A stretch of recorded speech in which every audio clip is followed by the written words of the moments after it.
I find very interesting when you think about comic book media and manga media is how important ratings are over sales. Now, sales are also very important because let's just be honest, if a comic book isn't selling, they're not going to continue it. But one of the more important things, especially when it comes to manga, that I have noticed is ratings. And I'm not just talking about like how good people view your series, but it's also just like how many people are tuning into your series.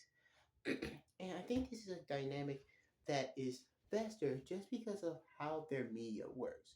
TV shows and movies do have this aspect to it, but it's a lot less so, where it's a lot less important to have a franchise. Franchises are good, important, but it's not really like the biggest thing in the world. You can't really make a franchise out of the series. Most of the time, especially when it comes to TV shows, it's more like toys. That's why you have a lot of good character design within TV shows because you want to sell toys, and why sometimes they change up every season because you want to be able to sell more toys.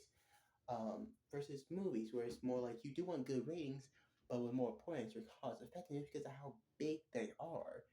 And I think this is very interesting because comic books and manga have to go on rating because of the fact that they aren't really in the business of just selling toys and action figures and whatnot. They also have to make a franchise because most of their profit doesn't come from just manga sales.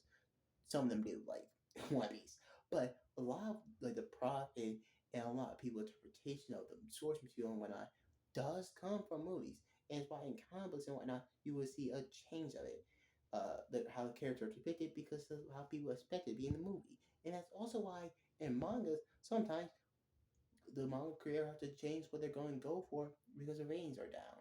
Like take for instance, My Heroes, I know I always rant about My Hero, but My Hero does have is a good example of a story that had a change a little. My Hero is gonna be a little bit, we don't know how much longer, but like the vigilante, we know that the vigilante arc was planned to go for a little bit longer, but more importantly, we know that the villain arc was supposed to go on for longer, but it got canceled for that length because of the fan base not really rocking with it and being so divisive that the rating went down, which showcase how important they are. And the reason why they're so much important than movies having good ratings but making a lot of money is because of the fact that, once again, they're not just relying on the manga. You can think about it like this: how many animes have like one season, but the manga go for longer? Because the manga is a like yeah, it's important, but the anime is really what brings in a lot of people, especially abroad. Like manga sales abroad good, but oh, like come on